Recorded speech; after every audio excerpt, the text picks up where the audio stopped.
జ్ఞాపకం పెట్టుకోండి, పువ్వు అంటే లక్ష్మి, పువ్వు అంటే జ్ఞానం, సరస్వతి.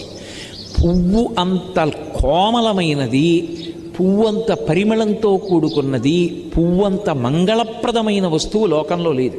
అందులో ఎర్రటి పువ్వు కానీ నేల మీద పడి ఉందనుకోండి, ఎవరైనా సరే దాన్ని తీసేయాలి ముందు, అది కింద ఉండకూడదు. ఎందుకో తెలుసా? ఎర్ర పువ్వు కింద పడి సువాసిని కానీ ఎవ్వరూ తొక్కకూడదు, సువాసిని ప్రత్యేకించి తొక్కకూడదు. ఎందుకంటే అది సౌభాగ్య వస్తువు ఎర్ర పువ్వు. అందుకని వెనక ఎవరైనా తొక్కుతారేమోనని వెంటనే తీసేసి ఏ చెట్టు మొదట్లోనో పెట్టేయాలి. అంత పరమ పవిత్రమైనటువంటి పువ్వులు పూజ చేయడానికి నీ దగ్గర సరిపోయినన్ని లేకపోతే